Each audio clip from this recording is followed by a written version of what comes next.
Well, hello, hello, hello again, and welcome back to another episode of the Summer Spotlight. I am your host, Gayle Nicholson. Thank you so much for joining me again today. I am looking forward to this week. We've got some amazing guests lined up for you, and I am very, very excited to welcome my guest today. Her name is Jeanne Lyons. She is the dream career coach over at acceleratedsynergies.com. And how are you doing today, Jeannie? How's life treating you? Yeah, I'm doing well. We're having a little barometric pressure problem here, so I've got a sinus issue. But other than that, just great. Fantastic. Good to hear. Do you get those headaches when the barometer moves? I do. And it's not something that I've always had. It came on later in life. So, and I heard, interestingly, that the longer you live in an area, the more likely you're to develop allergies. Interesting. Yeah, that makes sense to me because when I moved down here from Michigan, in Michigan, I used to get the barometric headaches all the time because you've just got so much weather traveling through the state. But right after I moved down here, it's like, oh, I'm not allergic to anything. And now I've been here 12 years, and oh, yeah, I can tell when spring has come. Definitely. So I wanted to talk to you today about this amazing niche that you have found, helping people find their actual dream careers. And I wish that I would have had you on even earlier when we were doing the Corona Spotlight, because there were so many people hitting the internet going, I have no day job to go to. Now do I get to do my dream? And it would have been an amazing fit. But I'll bet you there are still people in that position right now that I want you to talk to directly and tell us a little bit about what it is that you do and how you got to be doing it. Okay. Well, you know, everybody goes through, well, not everybody, a lot of people go through that period where am I doing what I'm supposed to be doing? Am I living my purpose? And I had my dream career. I really thought I did, where I was paid to travel around the world on a first class expense account. And that was fantastic. And what they don't tell you about that dream career is jet lag is real. And, you know, I would be told maybe at 9 o'clock in the morning, I needed to take the red eye to Chicago, and my daughter was having her first dance.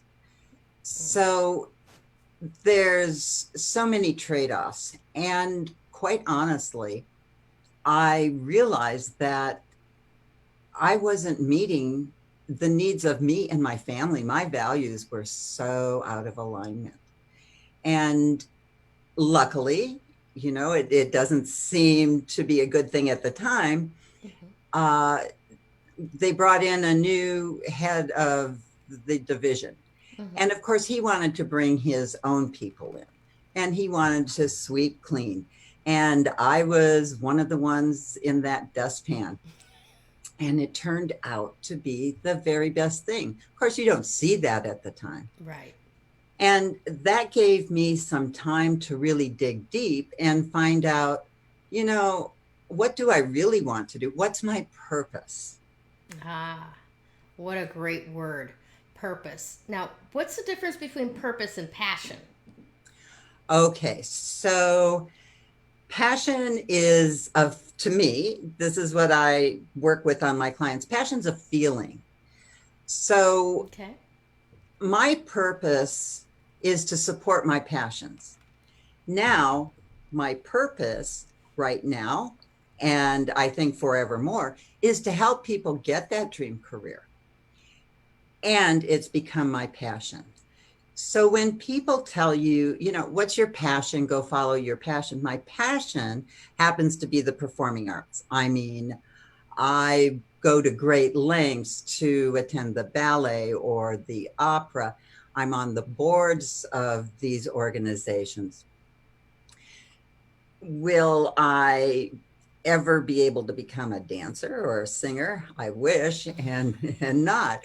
So my purpose is to support those organizations. And And that's the difference to me. It's a slight difference.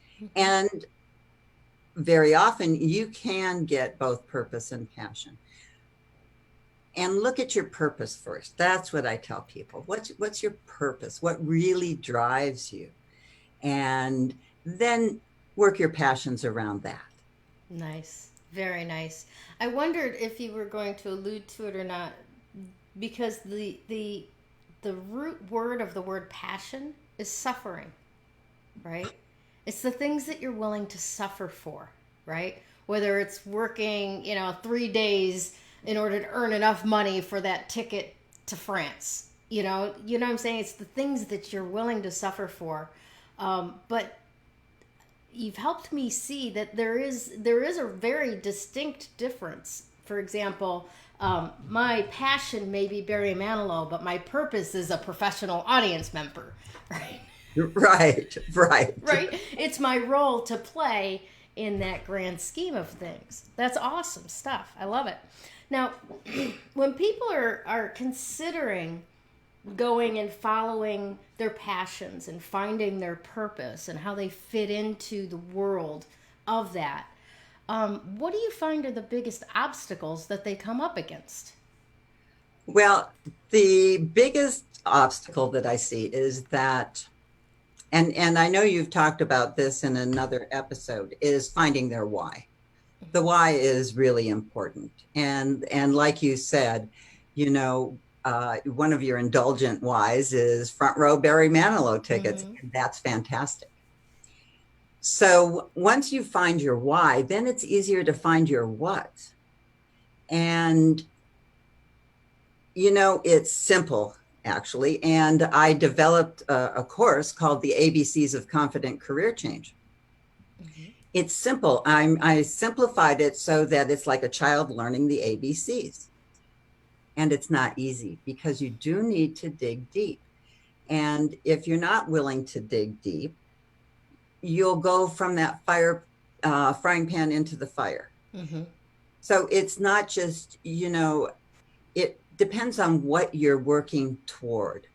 Are you working toward a goal, or are you getting away from something that is negative in your life? It's like wealth. Are you moving toward wealth, or are you moving away from poverty? Interesting. And once you understand that, see, when you're moving towards something, it's a goal that's always out there. When you're moving away from something, you get to the point where you're comfortable. Once you're comfortable, then you start sliding backward a bit. Like when you're trying to lose weight for that class reunion. Mm-hmm. You get in that dress or that outfit and you feel wonderful, and then you start sliding back and then end up going backwards. If you were moving toward a goal of health, then you're always moving toward that goal. Right. Context does make a huge difference. Mm-hmm. I mean, in everything, including, choosing a coach, right? So if I was looking to make a career change, I wouldn't necessarily go to a marketing coach yet, right? Because I'd have to know what I was marketing first, right? You would want somebody like you that's going to help that transition. And then once I've got my business going, maybe then I need a marketing coach, right? So what is your advice for finding the right coach for what you're doing at that point in life? Number one is interview the coaches. Don't just find somebody we don't even use the yellow pages, in a Google search and say, okay, I'm going to go with this coach. You want to talk to them and make sure it's a good fit. And here's an important point. Don't hire a coach who doesn't have a coach. I happen to have 6, like you had mentioned, the marketing coach. I've got a marketing coach. I've got a copywriting coach. I've got a business coach. I've got a mindset coach. And it sounds like, oh gosh, how can I afford to do all that? Well, you know what? How can you afford not to? There's something called COI, and it's the cost of inaction. So you're right, you don't need them all at one time. And it's important that a coach really understands what it's like to be a coach and is able to help you through that.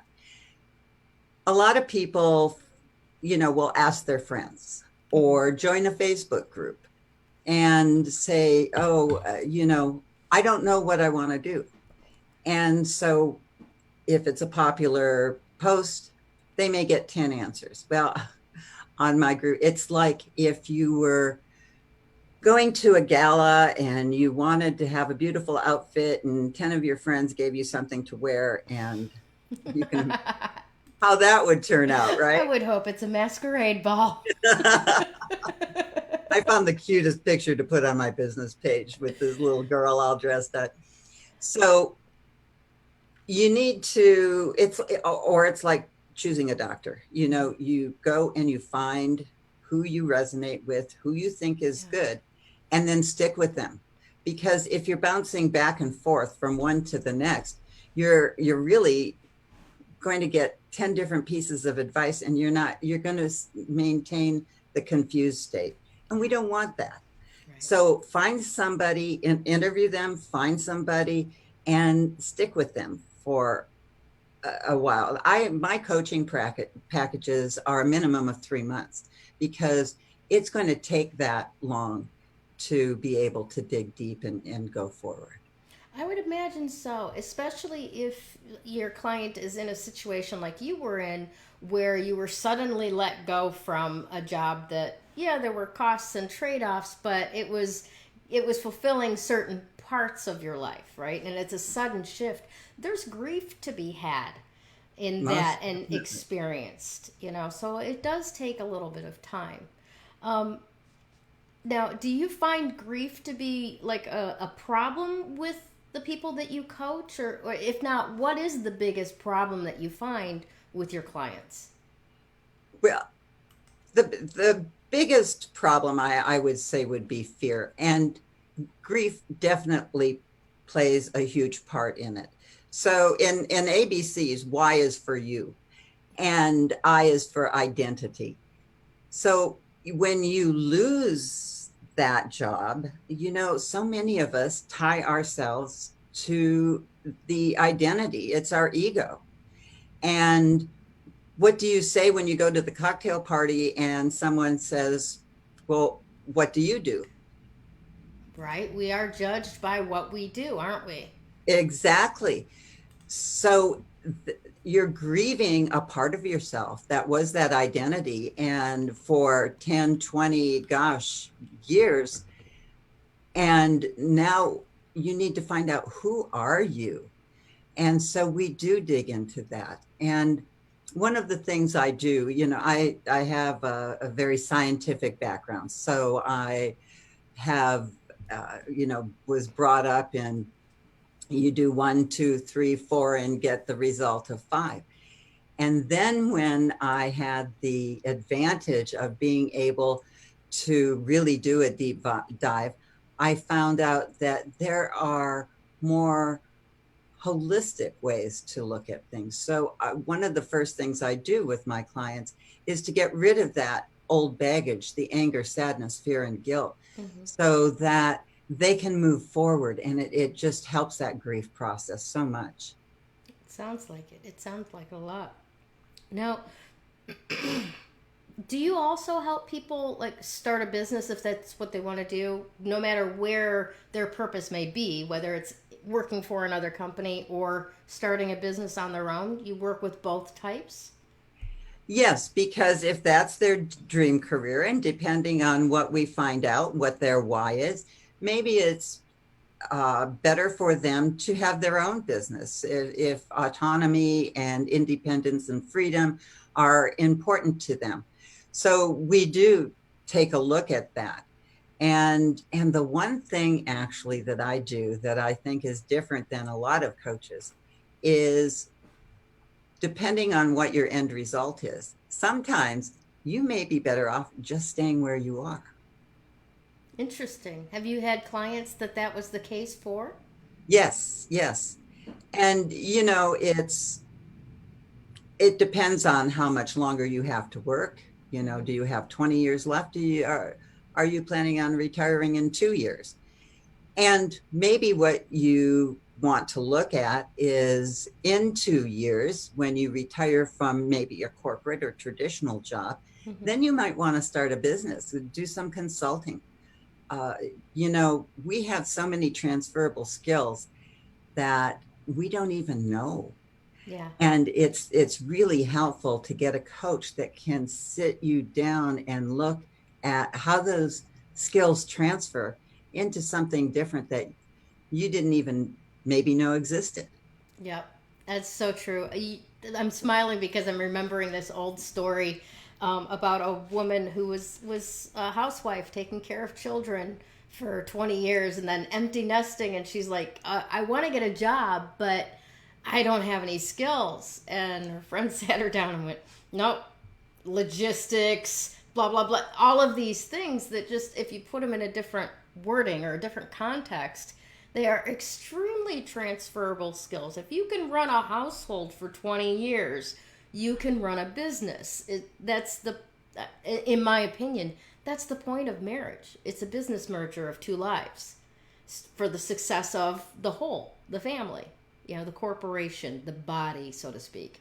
So forgive my rant, but answer me this. Is there a huge difference between just changing jobs or starting a business? Well, when you're starting a business, you need to look at the financial aspects. And you do that when you're looking at a job too. And you need to make sure that people are going to pay you for what you know and what you want to do. What I see a lot of people who want to start their own business is they don't do the same type of work that someone who's thinking about changing careers does. They don't research their values, and do they match the values of the company that they want to start? Or if they're going into maybe a direct sales company or a multi-level marketing company, it's very important to do that research and the values of what the company has to offer you. So it's very parallel in many aspects So to what you want to decide to do. cool. So it's making me wonder,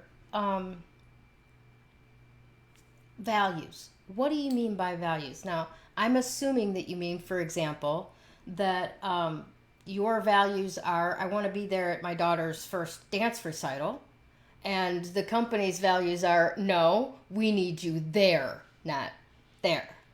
That type of values, is that what you're talking about?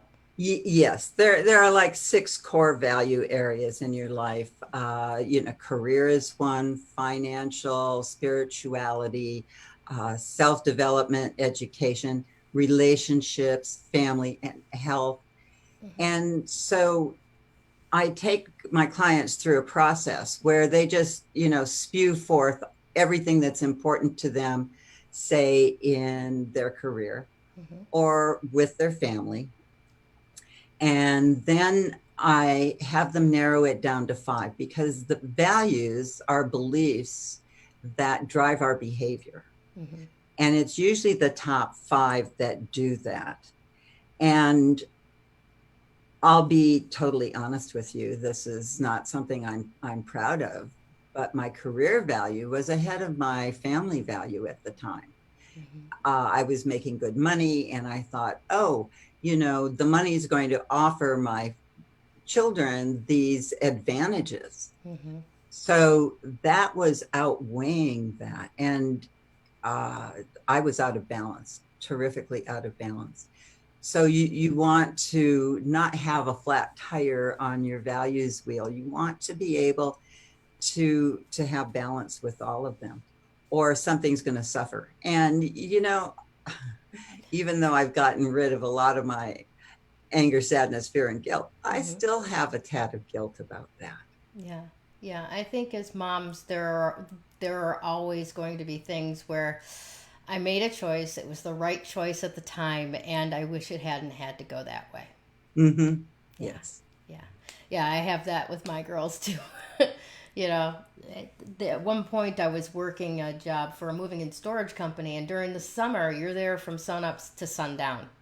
And even though I wasn't on the trucks, I was in the office. As a dispatcher, I've got to be there for my driver, and yeah, there were a lot of times that my kids were having to go over to the friend's house and have dinner with their buddy and that type of thing, and it's still to this day weighs on me. It Mm-hmm. really does. So yeah, I see your point. Now, talking about people that are actually looking towards shifting jobs, right? And right now, I mean, in my area, I see a lot of. Yesterday, we saw a sign for a fast food restaurant now hiring $13 an hour. Okay, and here in Arizona, that's going to go up to 15 in another couple of years. So there may be a lot of people right now that have already gotten their notice that our brick and mortar business is not going to continue on. And they may or may not be dealing with unemployment. They may be trying to figure out what do they want to do, and they don't really want the sun up to sundown responsibility of starting a business. For those people, what advice would you have for them going into a job interview in this climate? And what are the biggest mistakes that people tend to make in job interviews? With the biggest mistake I think that people make is not in researching the company. One of the most common questions is, why do you want to work here? And, how are you going to answer that if you don't I know? like food. Yeah, right, right. I just need the money, damn it. And you know what? There's nothing wrong with that. Take a look at your values. Money isn't a driver for everybody. Right. I had a client who, oh my gosh, money was his very top value. It overrode everything else. And now I'm digressing. I'm sorry. No, you're fine. So so you need to know about the company. And if you don't research it, do you know if you want to work there? And that's a big mistake. Most of us are at this point in time, because of the tenuous nature of the economy, it's wanting to go out there, throw a handful of spaghetti on the wall, and see what sticks. Yeah. Yeah. I would support that, in that never go into an interview feeling desperate, like I have to have this job. And I get it. Sometimes that's the only way we can be. That's what we are in that moment, is desperate. We have to have a job. But the mindset when you're going in to negotiate a new position, please don't come from desperation, because that will just cause suffering. Would you disagree? No, I don't disagree at all. And in fact, that's one of the biggest mistakes I see people make, is that they're coming from a place of desperation. And you cannot make good decisions if you're coming from a place of desperation. You don't even make a good decision on what to have for dinner, maybe. You're just desperate. Right? Hungry, looking in the pantry, those Cheetos look real good. So so do what you need to do to get out of that feeling of desperation, because you know what? It shows. Mm-hmm. So when you're out there talking to a potential employer, they see that you're desperate, and they see how that's affecting how you're doing in the interview. Mm-hmm. So that's my biggest. And there are lots of tools. I know you work with energy too, Mm-hmm. I do. and there are lots of tools that you can use to be able to get rid of that feeling. One of the tools that I used to use with my coaching clients, inside of a certain context structure back when I was working for another company. I would clear them before they had to go into sales meetings, right? So literally, they would stand in front of me and tell me all of the stuff that was circling around in their head. And when they were done, I'd be like, "Okay, I've got it. It'll be here when you're done if you want it back." And they'd go off clear as a bell and go do their sales conversations. And that simple thing of just leaving your concerns with somebody else for a while, you know, is amazing in how it can shift your energy and you have more success because you're not distracted in your head. You're able to be present. And I think especially for interviews or sales conversations, presence is key. Would you disagree? Oh, no, I don't disagree at all. And what a lovely thing that you did for these people, because that gave them the confidence to move forward. And that's the other thing, you know, when you've got the desperation and the negative self-talk going on, you can't move forward in a positive manner, and it's not going to be successful for you. There you go. Now, resumes, going in for the interview, preparing your resume, what are the big mistakes and pitfalls that people should be aware of and try to avoid? Okay. And I think a lot of people know this by now. It's difficult to get a resume seen in front of human eyes because there's something called ATS, the applicant tracking system. So if you don't have the right keywords for the job, it's not going to make the cut. So what you need to do, it's, you know, you worked hard on your resume, you think it looks great, and it doesn't have any of the keywords for the job that you're looking at. So always go through and match your keywords. Otherwise, you know, you don't even get to first base on that. Yeah. And another thing is, and this happened to me, I had a resume, I tailored it. This was back in the day when I was job hunting, and I had saved it for ABC company, and I was applying it to XYZ company. Oh my. So I didn't change the file name. Oh no. So ABC got the XYZ, and so, and people pick up on that, the recruiters and the hiring managers, they pick up on those little nuances. If you don't even know, how to change the file name, do we want to move forward? Well, and if you're that, flighty that it's, how do I want to say this? You're not detail oriented. Exactly. And everybody's looking for detail oriented. I don't know a company that wouldn't. Right. I interviewed a talent acquisition specialist on one of my shows, and that's what she said. She said, you know what, with spell check and everything, there's no excuse for having spelling errors. Absolutely so correct. They do look at those details. Right.